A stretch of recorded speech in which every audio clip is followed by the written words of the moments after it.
ആറ്റിങ്ങൽ സർക്കാർ സ്കൂളിലെ പ്രിൻസിപ്പളായിരുന്ന ജാവേദ് സുബൈർ മാഷയുടെ സസ്പെൻഷൻ പിൻവലിച്ചു എന്നുള്ള വളരെ സന്തോഷകരമായിട്ടുള്ളൊരു വാർത്ത നമ്മൾ കേട്ടിട്ടുണ്ട്.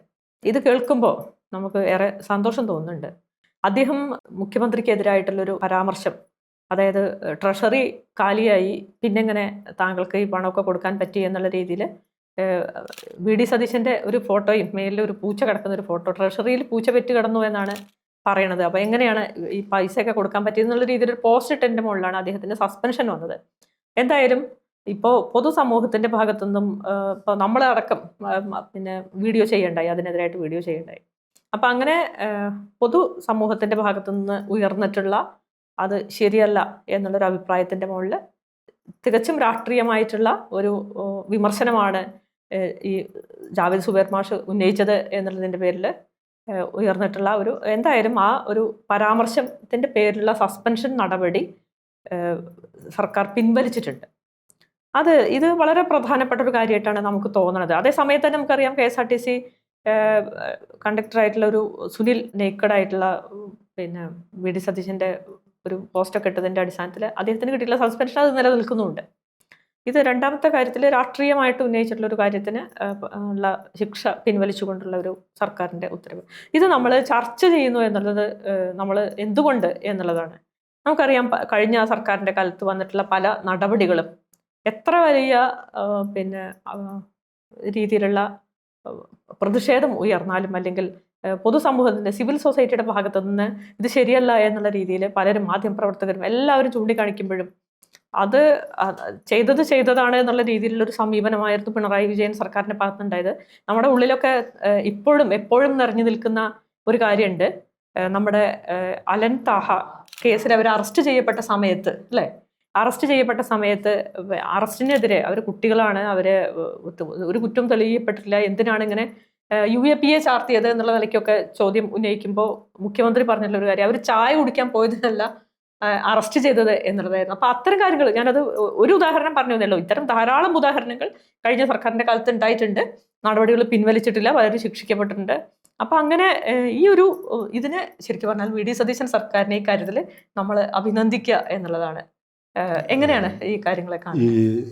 ഞാനും ഈ അവസരം ഈ സർക്കാരിൻ്റെ മുന്നോട്ട് കൊണ്ടുപോകുന്ന മുഖ്യമന്ത്രിയെ അഭിനന്ദിക്കാൻ വിനിയോഗിക്കുകയാണ്.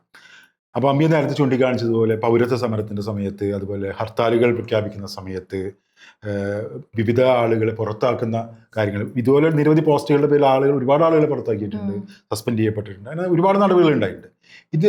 ഇതിലൊക്കെ ഇപ്പോൾ ആശമാരുടെ സമരം, വളരെ പ്രധാനപ്പെട്ട സമരങ്ങളൊക്കെ ആശമാരുടെ സമരം, സിവിൽ സൊസൈറ്റി വളരെയേറെ ഇടപെട്ടൊരു സമരങ്ങളൊന്നായിരുന്നു. അപ്പോൾ ഇത്രയും വലിയ സിവിൽ സൊസൈറ്റിയുടെ ഇടപെടലുകൾ ഉണ്ടായിട്ടും ഇത്തരം ഇടപെടലുകളിലൊന്നും തന്നെ സർക്കാർ സിവിൽ സൊസൈറ്റിയെ കേൾക്കാൻ തയ്യാറായിരുന്നില്ല. കഴിഞ്ഞ 10 വർഷമായിട്ട് കേരളത്തിൽ സിവിൽ സൊസൈറ്റിയും ഭരണകൂടവും തമ്മിലുള്ള ബന്ധം വളരെ മോശമായിരുന്നു.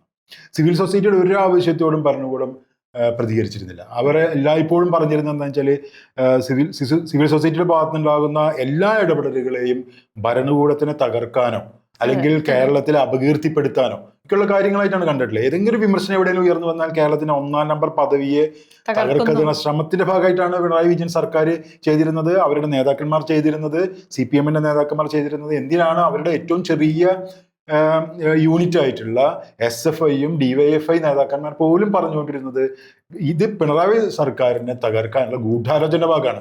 ഇപ്പൊ ആശാസമരത്തിനെ കുറിച്ച് എങ്ങനെ പറഞ്ഞിരുന്നത്? ആശാസമരം ഉയർന്നു വരുന്ന സമയത്ത് പറഞ്ഞുകൊണ്ടിരുന്നത് അതിന് പിന്നിൽ ജമാഅത്ത് ഇസ്ലാമിയാണ്, ജമാഅത്ത് ഇസ്ലാമി കേരള സർക്കാരിനെ തകർക്കാൻ വേണ്ടി ശ്രമിക്കുന്ന മതരാഷ്ട്രവാദികളാണ്. ഇങ്ങനെ നിരവധി ആരോപണങ്ങൾ ഉന്നയിച്ചിട്ട് ഓരോ വിമർശനങ്ങളെയും തകർക്കുക എന്നുള്ള രീതിയാണ് ചെയ്തുകൊണ്ടിരുന്നത്. പൗരത്വ പ്രക്ഷോഭം വന്ന സമയത്ത് എന്തായിരുന്നത്?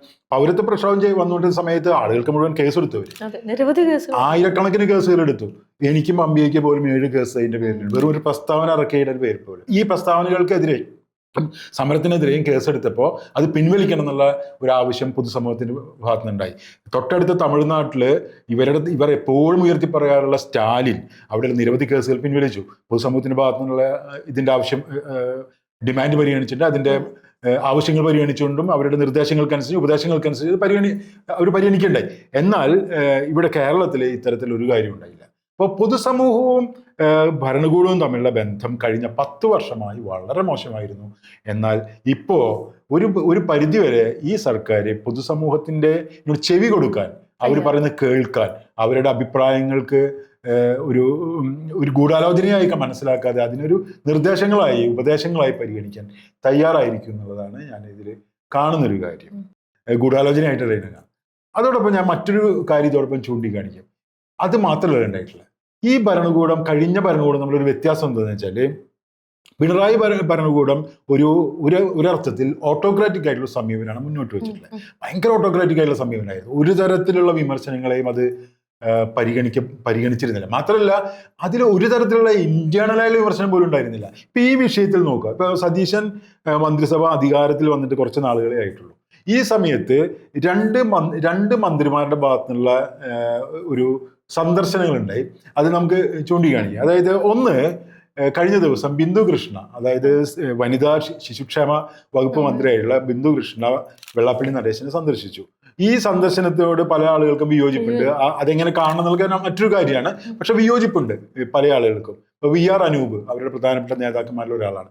VR അനൂപ് അദ്ദേഹത്തിന് ഫേസ്ബുക്കിൽ എഴുതി, നിങ്ങൾ ഒരു കാരണവശാലും വെള്ളാപ്പള്ളി നടേശനെ പോലുള്ള ആളുകളെ, അതുപോലെ NDAയുടെ ഘടകകക്ഷിയായിട്ടുള്ള BDJSനെ പോലുള്ള ആളുകളെ നിങ്ങൾ എന്റർടൈൻ ചെയ്യരുന്നുള്ള പൊസിഷൻ എടുത്തു. അതുപോലെ തന്നെ യൂത്ത് കോൺഗ്രസിന്റെ നേതാവായിട്ടുള്ള ദുൽഖിഫർ എന്ന് പറയുന്ന അവരുടെ ജനറൽ സെക്രട്ടറി, അദ്ദേഹം ഒരു പ്രസ്താവന ഇറക്കി, ബിന്ദുകൃഷ്ണൻ എന്തിനാണ് അവിടെ പോയിട്ട് കണ്ടത്, അങ്ങനെയുള്ള കാര്യങ്ങളൊക്കെ വിമർശനം ഉന്നയിച്ചു. അപ്പൊ എന്ന് പറഞ്ഞു കഴിഞ്ഞാല് ഇതിന്റെ ഉള്ളിൽ ഒരു ആഭ്യന്തരമായ വിമർശനം മാത്രമല്ല, അത് ജനങ്ങളോട് തുറന്നു പറയാനും ഒരു പരിധിവരെ ജനങ്ങളും ഇവരും തമ്മിലുള്ള ബന്ധം കുറച്ചുകൂടെ ആരോഗ്യകരമാക്കാനും ശ്രമിച്ചിട്ടുണ്ടായിരിക്കും. ഇതോടൊപ്പം തന്നെ മന്ത്രി തുളസി NSS നേതാവിനെ പോയിട്ട് കാണണ്ടായിട്ടുണ്ട്. NSS നേതാവിനെ പോയി കണ്ടു. അവര് ഒരുപക്ഷെ അവര് NSS കോളേജിലെ പ്രിൻസിപ്പളൊക്കെ ആയിട്ട് വർക്ക് ചെയ്ത ഒരാള് എന്നുള്ള നിലയ്ക്കും കൂടി ആയിരിക്കും ചിലപ്പോ. എന്തായാലും NSS അത് പക്ഷെ ഇത്രയധികം വിമർശനങ്ങൾക്ക് ഇടവന്നിട്ടില്ല എന്നുള്ളത് നമ്മള് മനസ്സിലാക്കേണ്ട. അവര് പിന്നാക്കക്ഷേമ വകുപ്പ് മന്ത്രിയാണ്, ഒരു SC/ST നേതാവാണ്, കോൺഗ്രസ് നേതാവാണ്. അപ്പൊ അങ്ങനത്തെ ഒരാള് പോയിട്ട് NSS നേതാവിനെ കാണുമ്പോൾ അത് വലിയ മാധ്യമങ്ങൾക്ക് ചർച്ചയാവുന്നില്ല എന്നുള്ളത്, അല്ലെങ്കിൽ അതൊരു പ്രശ്നമുണ്ട്. വെള്ളാപ്പള്ളി നടേശനെ പോയി കാണുന്നത് വലിയ ചർച്ചയാവും. യഥാർത്ഥത്തിൽ ഈ മന്ത്രിസഭയിലെ മിക്കവാറും എല്ലാ മന്ത്രിമാരും പല സഭാ നേതാക്കന്മാരെ പോയി കണ്ടിട്ടുണ്ട്. പക്ഷെ നമ്മൾ എന്തുകൊണ്ടാണ് ഇത് വേർതിരിച്ച് കാണുന്നത്? അതായത് സുകുമാരൻ നായരെ പോയി മന്ത്രി തുളസി കാണുമ്പോൾ അവരുടെ പ്രശ്നം നമുക്ക് തോന്നുന്നില്ല. മന്ത്രി തുളസി പോയി കണ്ട സുകുമാരൻ നായരും വെള്ളാപ്പള്ളി നടേശനും ഒരുപാട് സംസാരിക്കുന്ന കൂട്ടത്തിലാണ്. അദ്ദേഹത്തിന്റെ വിദ്വേഷ പരാമർശങ്ങളെ കുറിച്ച് ഞങ്ങൾ ഉൾപ്പെടുന്ന ഒരു ഗ്രൂപ്പ് വിശദമായി പഠിച്ചിട്ടുണ്ട്, അതിന്റെ സ്വഭാവങ്ങളെ കുറിച്ച് പഠിച്ചിട്ടുണ്ട്. അതിൽ നിന്ന് ചില പരാമർശം ഒഴിവാക്കി കഴിഞ്ഞാൽ സുകുമാരൻ നായർ പറഞ്ഞ ഏകദേശം അതേ കാര്യമാണ് വെള്ളാപ്പള്ളി നടേശൻ പറയുന്നത്. സുകുമാരൻ നായർ തുളസി ടീച്ചർ പോയി കാണുന്നത് പ്രശ്നമല്ലാതിരിക്കുകയും വെള്ളാപ്പള്ളി നടേശനെ ബിന്ദുകൃഷ്ണ പോയി കാണുന്നത് പ്രശ്നമാവുകയും ചെയ്യുന്ന ചില പ്രോബ്ലംസ് ഒക്കെ ഉണ്ട്. അത് പക്ഷെ അതിനെ വേറെ രീതിയിലാണ് നമ്മൾ കാണേണ്ടത്, വേറെ രീതിയിലാണ് ചർച്ച ചെയ്യേണ്ടത്.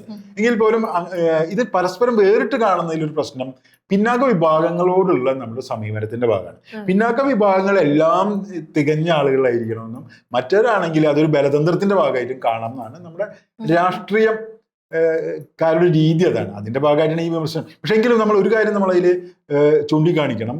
VR അനൂപിനെ പോലെയുള്ള ആളുകൾ, അതുപോലെ തന്നെ ഇപ്പോൾ നമ്മൾ നേരത്തെ ഈ യൂത്ത് കോൺഗ്രസിന്റെ സെക്രട്ടറി ആയിട്ടുള്ള ദുൽഖിഫറിനെ പോലുള്ള ആളുകൾക്ക് തങ്ങളുടെ നേതൃത്വത്തിന്റെ ഭാഗത്തുനിന്ന് തങ്ങൾക്ക് ഇഷ്ടമില്ലാത്ത, തങ്ങൾക്ക് യോജിപ്പില്ലാത്ത ഒരു കാര്യം പറയുമ്പോൾ അതിനോട് വിമർശനം ഉന്നയിക്കാൻ അവർക്ക് സാധ്യമാവുന്ന പ്രധാനപ്പെട്ട അതൊരു ജനാധിപത്യ സമൂഹത്തിൽ അതിന് ഏറെ പ്രാധാന്യമുണ്ട്.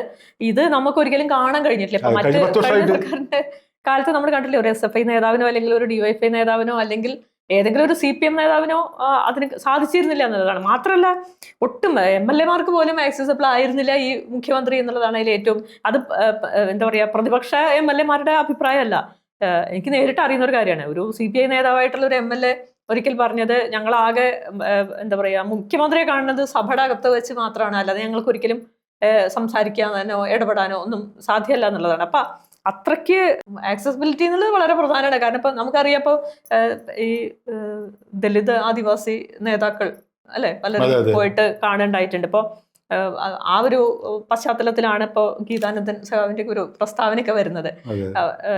ആക്സസിബിലിറ്റി എന്നുള്ളത് വളരെ പ്രധാനം തന്നെയാണ്. പറയാൻ ഞങ്ങൾക്ക് ഇത്തരം പ്രശ്നങ്ങളുണ്ട് എന്ന് പോയിട്ട് പറയാൻ പറ്റുന്ന ഒരു മുഖ്യമന്ത്രി ഉണ്ടാവുക എന്നുള്ളത് വളരെ പ്രധാനപ്പെട്ട ഒരു കാര്യമാണ്. അങ്ങനത്തെ ഒരു കാര്യം കഴിഞ്ഞ 10 വർഷം നടന്നിരുന്നില്ല എന്നുള്ളത് തന്നെയാണ്. അത് നമുക്ക് എല്ലാവർക്കും അറിയാവുന്ന ഒരു വളരെ ഇതായിട്ടുള്ള ഒരു കാര്യമാണ്. അതായത് ഈ സർക്കാരിൽ ഇപ്പോൾ കഴിഞ്ഞ സർക്കാരിൽ നിന്ന് വ്യത്യസ്തമായിട്ട് 60ഓളം ദളിത് പിന്നാക്ക വിഭാഗത്തിൽപ്പെട്ട സംഘടനകൾ പിന്തുണയ്ക്കാച്ചിട്ടുണ്ട്. ഈ സർക്കാർ അധികാരത്തിൽ വന്നതിന് ശേഷം തന്നെ അത്തരം സംഘടനകളുടെ നേതാക്കന്മാർ അവരെ പോയി കാണുകയും ചെയ്തിട്ടുണ്ട്. അപ്പോഴാണ് ശ്രീ ഗീതാനന്ദൻ പോലുള്ള ആളുകൾ, അതുപോലെ നമ്മളുടെ അംബുജാക്ഷൻ സഖാവിനെ പോലുള്ള ആളുകളൊക്കെ ഈ ഒരു കാര്യം പറയുന്നത്. അത് വളരെ പ്രധാനപ്പെട്ട ഒരു കാര്യം. ഒരു ഭരണകൂടമായിട്ട് എല്ലായ്പ്പോഴും നമുക്കറിയാം, ഭരണകൂടം എല്ലായ്പ്പോഴും പൊതുജനങ്ങളുമായിട്ട് ചെറിയ സ്പർദ്ധ എല്ലായ്പ്പോഴും ഉണ്ടെന്നൊരു സത്യം തന്നെയാണ്.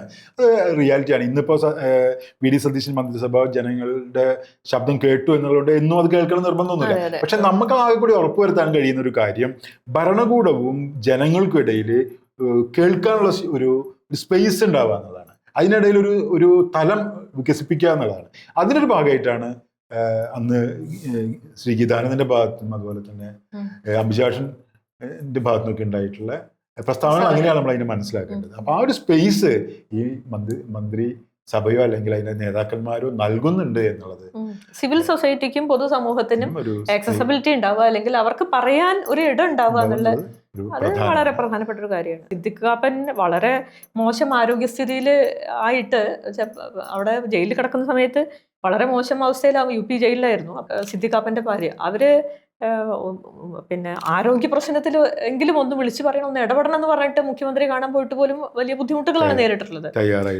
ഒരുപാട് ഇടപെടലുകളുടെ ഭാഗമായിട്ടാണ് ഇതിന് അവസാനം കഴിഞ്ഞിട്ടുള്ളത്. അതെ, മാധ്യമപ്രവർത്തകൻ എന്നുള്ള രീതിയിൽ ഇടപെടലിന്റെ ഭാഗമായിട്ട് അവസാനം ആണ് പിന്നെ അവർക്ക് കാണാൻ കഴിയണത്. അപ്പൊ അങ്ങനെ പൊതുവെ പല കാര്യങ്ങളിലും അതെ പോയി മടങ്ങിപ്പോരുക എന്നുള്ളതല്ലാതെ ഒരിക്കലും കാണാൻ കഴിയാറില്ല. ആൾക്കാർക്ക് മുഖ്യമന്ത്രി കാണുക എന്നുള്ളത് ഒട്ടും പ്രായോഗികമായിരുന്നില്ല. അതൊരു യാഥാർത്ഥ്യമാണ്.